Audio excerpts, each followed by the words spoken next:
Hello everyone, welcome to exam ट्रेजी। तो आज की इस वीडियो में हम लोग Jawaharlal Nehru university MA political science 2021 का क्वेश्चन पेपर एनालिसिस करेंगे। So in this question we are going to discuss each question one by one.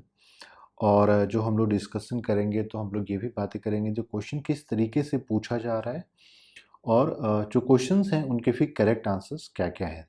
So all those students, those who are going to appear in 2022 entrance examination, especially for Jawaharlal Nehru university, तो आप लोग ये video पूरा देखिए। इसमें हम लोग को जो डिस्कशन होगा इससे आपको बहुत फ़ायदा होगा और आप ये भी देख पाएंगे कि किस तरीके से क्वेश्चंस जो है पूछे जा रहे हैं। सो एक वन बाय वन हम लोग जो है स्टार्ट करेंगे। और मैं आपको बता दूं कि एग्ज़ाम ट्रेजी की तरफ से जो है study material test series question bank भी लॉन्च किया जाता है। तो इसके लिए आपको कॉल या मैसेज करना है। हम लोगों का जो नंबर है आप उस नंबर पे कॉल या मैसेज कर सकते हैं। हम लोग का नंबर है 8448878849। और वीडियो के डिस्क्रिप्शन में जो है गूगल फॉर्म है, उस गूगल फॉर्म को भी आप फिल कर लीजिए। और जे एग्ज़ाम ट्रेजी के द्वारा जेएनयू के लिए political science, international relation, MA politics सब चीज़ का प्रिपरेशन कराया जाता है। तो आइए स्टार्ट करते हैं। सो अब देखिए यहाँ जो हम लोग डिस्कस कर रहे हैं ये अब क्योंकि जेएनयू के द्वारा जो एग्ज़ाम कंडक्ट कराया जाता है ऑनलाइन होता है और ये क्वेश्चंस जो है हर एक के रीसफल होके होते हैं। तो 100 क्वेश्चंस होते हैं लेकिन नंबरिंग जो है ऊपर नीचे हो सकता है। सो पहला क्वेश्चन था for Robert Nozick under taxation of earnings from labour is at par with forced labour because. So इनका ये क्वेश्चन है कि रॉबर्ट नोजिक जो है ये टैक्सेशन को फोर्स्ड लेबर के इक्वलेंट कहते हैं, किस लिए, what are the reasons. Option one, या आप इसको ऑप्शन ए बोल सकते हैं, forcing someone to provide to the needy is morally objectable. Option B, forms of taxation are immoral as they contain unjustified seizures of value from income earned by others. Option C, taxation is based on end state and principled patent principles of distributive justice that undermine notions of self ownership. अब देखिए Robert nosy की जो 1973 की book थी utopia, मतलब utopia ही सिर्फ title नहीं था, जो इन्होंने बुक जो लिखा था in response to John Rawls theory of justice, तो इसी में इन्होंने अपना थ्योरी ऑफ इंटाइटलमेंट भी दिया था। जहाँ पे इन्होंने डिस्कस, एक पूरा सेक्शन ही है जहाँ पे इन्होंने डिस्कस किया था कि how taxation is equivalent to forced labour. तो इनफैक्ट इसका जो करेक्ट आंसर है ये है all of the above. So आप देख सकते हैं एक एक जो चीज़ हम लोगों ने इस बार रियलाइज़ किया है, जो क्वेश्चंस मोस्टली जो क्वेश्चंस पूछे जा रहे हैं पॉलिटिकल थ्योरी में, तो वो in relation to some of the political scientist या फिलोसफर्स ही हैं। Next question is match the following. और अगर आप क्वेश्चन को देखिएगा तो क्वेश्चन जो मैच द फॉलोइंग में पूछा गया है कि जो आपका 5 ईयर प्लान होता है, जो आफ्टर 12 5 ईयर प्लान डिसकंटिन्यू कर दिया गया, तो हर एक 5 ईयर प्लान का अपना अपना एक आप बोल सकते हैं थीम या ऑब्जेक्टिव होता है। तो एक साइड जो है वो ऑब्जेक्टिव को दे दिया गया था या आप बोल सकते हैं कि फोकस था, और दूसरा वो कौन सा 5 ईयर प्लान था। तो inclusive growth, investment in heavy industry, agricultural and irrigation and poverty eradication. तो इसका जो करेक्ट आंसर है, जो करेक्ट ऑप्शन है वो है ए। सो इंक्लूसिव ग्रोथ को जो है 11th 5 ईयर प्लान में कहा गया था। और वहीं अगर हम लोग बात करते हैं इन्वेस्टमेंट इन हेवी इंडस्ट्री, तो सेकेंड 5 ईयर प्लान जो था उसमें इस चीज़ को स्ट्रेस दिया गया था। जो सी है, एग्रीकल्चर एंड इरिगेशन, ये पहला 5 ईयर प्लान जो 1951 का जो आपका पहला 5 ईयर प्लान था उसमें ये लाया गया था। और पॉवर्टी इरेडिकेशन जो है ये आपका 6th 5 ईयर प्लान का था, गरीबी हटाओ। Third question, in Plato's philosophy of theory of forms. तो अगर आप लोगों ने प्लेटो के बारे में पढ़ा होगा तो थ्योरी ऑफ फॉर्म्स को लेकर जो उनका आर्ग्यूमेंट है वो आप जानते ही होंगे। तो क्वेश्चन है कि in Plato's philosophy of the theory of forms refers to the entities data. तो यहाँ एंटिटीज की जो बात हो रही है, तो पहला ऑप्शन है part of the material domain that are subject to flux and constant change. फिर सेकंड ऑप्शन है entities that one cannot have knowledge about, entities about which one can have opinions that are vary among people, and entities that hold the attributes perfectly and about their knowledge about which the knowledge is possible। तो चारों option में जो correct option है वो है entities that hold their attributes perfectly and about which knowledge is possible। Next, question number 4. The following statement is associated with which modern Indian political thinker.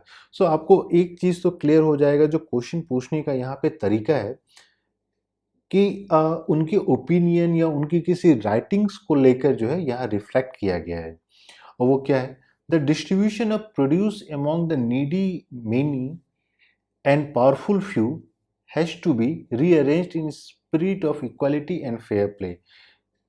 तो यहाँ पे डिस्ट्रीब्यूशन की बात की जा रही है, और यहाँ पे सवाल है कि कौन से जो पॉलिटिकल थिंकर्स हैं, जो इंडियन पॉलिटिकल थिंकर्स हैं, इस पॉइंट से एसोसिएटेड है।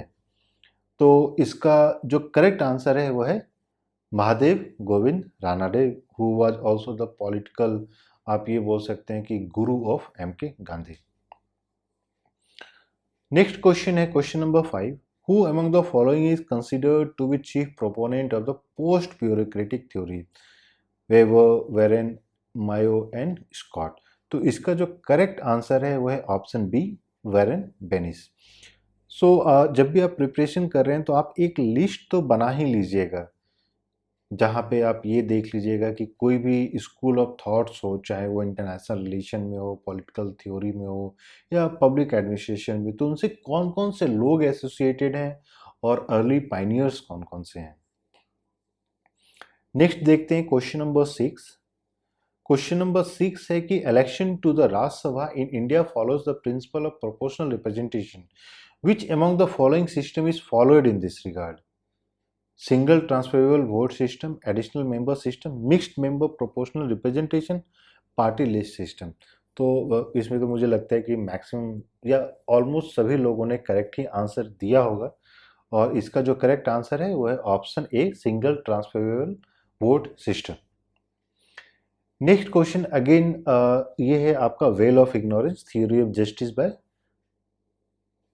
John Rawls. तो यहाँ दिया है क्वेश्चन है, the purpose of veil of ignorance in a theory of justice is to. अब ऑप्शन है prevent contractors from adapting principles of justice that unfairly advantage themselves. Next option है to make the decision of which principle of justice to adopt that are similar to implement, to ensure that principles of justice are selected are not too complicated for people to understand all of their work। तो इसका जो correct answer है ये है option A, prevent contractors from adopting principles of justice that unfairly advantage themselves. तो mostly सारी book में अगर आप वेल ऑफ इग्नोरेंस, जहाँ पे भी John Rawls as a political philosopher या पॉलिटिकल साइंटिस्ट, जहाँ पे भी ये चीज़ उनको डिस्कस किया गया है, यहाँ पे ये इस बारे में क्लियरली मेंशन किया गया है। अगेन जो नेक्स्ट क्वेश्चन है question number 8, which of the following theories of international relations are not associated with the framework of Marxist theory. तो इसमें जो चार ऑप्शन दिए गए हैं, world system theory, dependency theory, new liberal institutionalism and critical theory. तो इसमें सभी लोगों ने करेक्टली आंसर किया होगा option C, new liberal institution. क्योंकि बाकी आप तीनों जो भी देखते हैं तो वहाँ पे ये कहा गया है कि इन मार्क्सिस्ट थ्योरी, जो पूरी थ्योरी है, चाहे वो आप इंटरनेशनल रिलेशन में ही क्यों ना उसको देखें, तो as a critique of capitalism है। और नियो लिबरल इंस्टीट्यूशनलिज्म ये बोलता है it's all about free trade, किस तरीके से आप ग्रोथ इकोनॉमी प्रमोट कर सकते हैं। तो इसमें जो है world system theory, dependency theory, critical theory या फ्रैंकफर्ट स्कूल, ये सारा जो है मार्क्सिस्ट थ्योरी से एसोसिएटेड है। अब अगेन बुक्स एंड ऑथर्स, तो जेएनयू के लिए जब भी आप प्रिपरेशन कर रहे हैं तो बुक्स एंड ऑथर्स एक इम्पॉर्टेंट सेक्शन है। भले 5 ही क्वेश्चन आए बुक्स एंड ऑथर्स से, लेकिन ये एक ऐसा सेक्शन है जहाँ पे आप जो है मार्क्स को फेच कर सकते हैं। सो बुक्स एंड ऑथर्स को तो अच्छे से देखना ही है। तो जो 4 बुक्स दिए गए हैं, पब्लिक एडमिनिस्ट्रेशन का एक है policy and administration, 3 administrative state, the new freedom and new despotism. और जो यहाँ ऑप्शन दिए गए हैं, तो इसमें जो करेक्ट ऑप्शन है वो है सी, यानी पॉलिसी एंड एडमिनिस्ट्रेशन के जो ऑथर हैं पॉल एच एप्पलबी। जो सेकंड बुक है द एडमिनिस्ट्रेटिव स्टेट, इसके जो ऑथर हैं ड्वाइट। थर्ड है आपके न्यू फ्रीडम, इसके जो करेक्ट ऑप्शन है वुड्रो विल्सन। और न्यू डिस्पोटिज्म का जो करेक्ट ऑप्शन है वो है लॉर्ड हेवर्ड। तो एक चीज़ आप ये भी देख लीजिएगा कि बहुत सारे जब public policy as a discipline start हुआ था, तो बहुत जगह ये as a discipline as a school start किया गया था, तो उसके बारे में भी देख लीजिएगा, क्योंकि आईआर में इस तरीके से क्वेश्चंस पूछे गए हैं, चाहे Woodrow Wilson school of international studies हो या एडलिज्म से रिलेटेड हो, तो उसको आप एक बार देख लीजिएगा। और नेक्स्ट क्वेश्चन है question number 10, who among the following political leaders was instrumental in separating the annual meetings of the social conference and Indian national Congress which used to meet at the same venue with several common delegates till 1895। सो इनके जो 4 option दिए गए हैं उसको अगर हम लोग देखें, तो ऑप्शन है गोपाल कृष्ण गोखले, बाल गंगाधर तिलक, एम के गांधी एंड वल्लभ भाई पटेल। तो इसका जो करेक्ट ऑप्शन है वो है बाल गंगाधर तिलक, क्योंकि एम के गांधी उस समय आए नहीं थे। 1895 की बात की जा रही है, वल्लभ भाई पटेल बहुत ही लेटर स्टेज में थे। तो इसका जो करेक्ट ऑप्शन है वो है बाल Gangadhar Tilak. Again books and authors, और इस बार जो बुक के बारे में पूछा गया वो सारे वो बुक हैं जो आपके बोल सकते हैं कि Indian political, modern Indian political thinkers या फिलोसफर्स या फ्रीडम फाइटर्स उनसे रिलेटेड ये। तो इसमें अब क्योंकि ज्योतिराव फूले हैं, इकबाल है, तो आप इसको Indian political, modern Indian political thinkers ही बोल सकते हैं। और इसका जो करेक्ट आंसर है, जो करेक्ट ऑप्शन है वो है B. So Tuhfat Mujahidin a gift of देश, इनको जो लिखा गया है वो है स्वामी दयानंद सरस्वती। जो दूसरा ऑप्शन है हिंद स्वराज, सॉरी यहाँ पे तो ये गलत है। ये जो ऑप्शन यहाँ पे दिया गया है, ये जो एनटी के द्वारा जिन लोगों ने ऑप्शन दिया है, क्योंकि हिंद स्वराज आपके एम के गांधी के द्वारा लिखा गया है, तो और एम के गांधी का फर्स्ट और फोर्थ है ए और डी। सत्यार्थ प्रकाश आपका जो है स्वामी दयानंद सरस्वती के द्वारा लिखा गया है, तो इसका जो करेक्ट ऑप्शन है वो है ए। तो ए को आपको, नहीं, करेक्ट ऑप्शन ए भी नहीं है, हिंद स्वराज बी का 1 होना चाहिए, तो करेक्ट ऑप्शन है आपका यहाँ पे सी।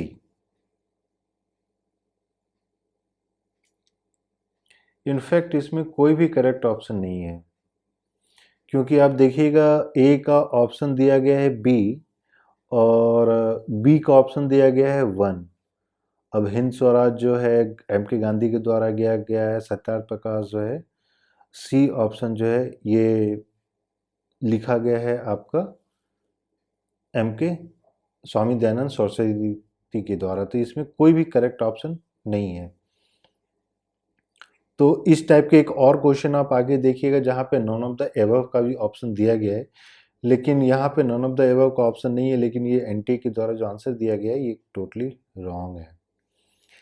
और इस टाइप के जितने भी क्वेश्चंस होते हैं जहाँ पे एनटीए के द्वारा जो रॉन्ग आंसर्स दिए जाते हैं, तो यूजुअली उसमें सभी स्टूडेंट्स को अवॉर्ड किया जाता है मार्क्स, तो उसके लिए घबराने की बात नहीं है, क्योंकि जिस तरीके से ऑप्शन दिया गया है ये गलत है। अब नेक्स्ट क्वेश्चन पे आते हैं कि which article of the constitution of India makes provision for public service commission for union and the states. तो इसमें शायद ही किसी ने गलत किया होगा, आर्टिकल 315 यूपीएससी के लिए है। तो इसका जो करेक्ट आंसर है वो है ए। नेक्स्ट क्वेश्चन देखते हैं कि which of the following is not associated with liberal nationalism of the 18th century? Political democracy, humanitarian values और sovereignty of the state and controlled market. तो अगेन जहां पे हम लोग बात करते हैं लिबरलिज्म, तो वहाँ कंट्रोल्ड मार्केट की तो बात ही नहीं हो रही है, फ्री हैंड की बात होती है। अगर हम लोग एडम स्मिथ की टर्म्स में बोलें तो इनविजिबल हैंड्स। तो controlled market is the correct answer. Next question है which of the following are associated with Swami Vivekananda's philosophy? If one religion is true, then all the other also must be true. He addressed the delegate of the World Parliament of Religion as sisters and brothers. He started a movement against the philosophy of Vedanta. ये तो भाई गलत हो गया. He did not start a philosophy against Vedanta. He started the philosophy of Vedanta. He critiqued the modern reform movement of his time by suggesting that most of them were inconsiderate imitation of Western means and methods of work. तो मुझे इसका जो correct answer है वो है C, क्योंकि except C all of the following are true. Next question है 15 who drafted the resolution on fundamental rights and duties for Karachi Congress 1931। तो इसमें fundamental rights and duties Karachi से कांग्रेस का सबको पता ही होगा। Correct answer is D, Jawaharlal Nehru. Next question is which one of the following themes would you not expect to find in Aristotle's Nicomachean ethics? तो इसका जो करेक्ट आंसर है वो है क्लासिफिकेशन ऑफ कॉन्स्टिट्यूशन। तो उसके अलावा ये सभी चीज पे डिस्कस करते हैं, फ्रेंडशिप, जस्टिस और वर्च्यूज पे। नेक्स्ट क्वेश्चन है मैच द फॉलोइंग।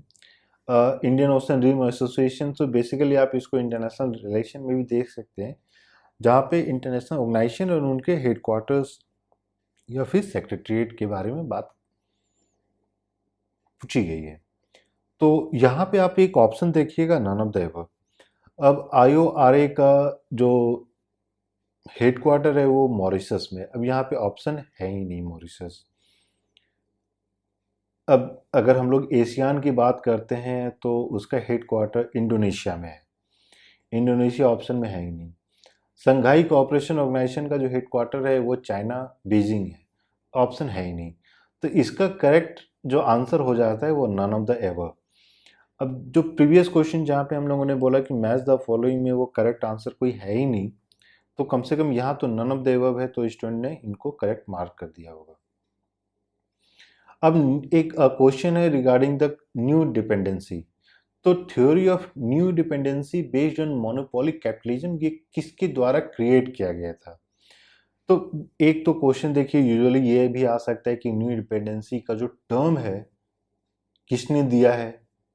दूसरा क्वेश्चन इसी से निकल के आता है कि बेस्ड ऑन, जैसे मोनोपोली कैपिटलिज्म की बात जो यहाँ कर रही है, तो किस पे बेस्ड है? तो यहाँ पे जो इसका करेक्ट आंसर होगा वो है multinational corporations, corporations like Amazon, Google, Facebook.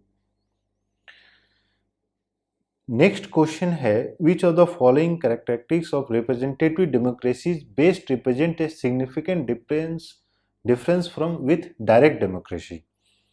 तो डायरेक्ट डेमोक्रेसी और रिप्रेजेंटेटिव डेमोक्रेसी में क्या अंतर हो जाता है? तो conflict of interest of public officials दोनों में है, पेट्रोनेज एंड नेपोटिज्म दोनों में ही हो जाता है, पॉलिटिकल ट्रांसपेरेंसी। तो इसका जो करेक्ट आंसर हो जाता है वो है citizens elect representative to participate in decision making and passing laws. Where direct democracy में हो जाता है कि सिटीजन्स डायरेक्टली पार्टिसिपेट करते हैं। और हम अगर इंडिया की बात करते हैं तो इंडिया एक, आप ये बोल सकते हैं कि रिप्रेजेंटेटिव डेमोक्रेसी है, where the decision making process is जो पार्टिसिपेशन होता है by the elected representatives. Next question है who among the following studied the civic relation between the Hindus and Muslims in different Indian cities to contain और prevent ethnic violence? Option है Rajni Kothari, Partha Chatterjee, Ashutosh Varshney and Sumantra Bose. तो इसका जो correct answer है वो है option C, Ashutosh वर्षैनी। तो आज की इस जो डिस्कशन है, हम लोगों ने ये प्लान किया है कि हर एक सेशन में हम लोग 20 क्वेश्चंस ही डिस्कस करेंगे, और जहाँ पे हम लोग अर्ज करते हैं हर एक स्टूडेंट को कि वो हर एक क्वेश्चंस को देखें कि क्वेश्चंस किस तरीके से पूछा जा रहा है, क्या क्या पूछा जा रहा है, कितने डिटेल में पूछा जा रहा है, कितने डेप्थ में पूछा जा रहा है। तो आप इस वीडियो को बार बार देखिए ताकि आपको पता चल सके कि क्वेश्चंस जो है किस तरीके से आ रहे हैं। और जैसा कि मैंने आपको बताया, एग्जाम ट्रेजी के द्वारा टेस्ट सीरीज, प्रीवियस ईयर, ये सारा चीज़ें प्रोवाइड की जाती है for different subjects like political science, international relation, PISM। जो जितने भी स्टूडेंट अगले साल के लिए आप लोग प्रिपेयर कर रहे हैं, तो आप लोग एग्ज़ाम ट्रेजी के साथ जुड़कर अपने प्रिपरेशन को और बूस्ट कर सकते हैं। और जब भी आप टेस्ट सीरीज सॉल्व करते हैं तो आपको पता चलता है कि हाँ, कितना आपका जो प्रिपरेशन लेवल है वो कितना है, कितनी और करने की ज़रूरत है। तो इसके लिए फटाफट आपको कॉल या मैसेज करना है, और आप लोग हम लोग को कॉल या मैसेज कीजिए और हम लोग आपको जो है सारा इन्फॉर्मेशन प्रोवाइड करेंगे। और नेक्स्ट वीडियो में फिर हम लोग 21 से लेकर 40 तक के सारे क्वेश्चंस को डिस्कस करेंगे। तो अभी तक अगर आपने चैनल को लाइक नहीं किया है तो चैनल को पहले सब्सक्राइब कर लें, सो दैट जो भी अपडेट होता है वो आपको मिलता रहे। और वीडियो पसंद आया तो वीडियो को लाइक करें। इसके साथ ही अगर आपका कोई स्पेसिफिक क्वेश्चंस हैं तो आप कॉल या मैसेज करके पूछ सकते हैं, या फिर वीडियो के कमेंट में भी जाके कमेंट कर सकते हैं। और मैं आपको बता दूं कि एग्जाम ट्रेजी के द्वारा जो है detailed study material, question bank, test series provide किया जाता है, और अब से जो है हम लोगों ने प्रोवाइड करना स्टार्ट कर दिया है। तो इसके लिए आपको फटाफट कॉल या मैसेज करना, आप व्हाट्सएप कीजिए और फिर हम लोग आपको सारे डिटेल्स देंगे। So thank you and all the best.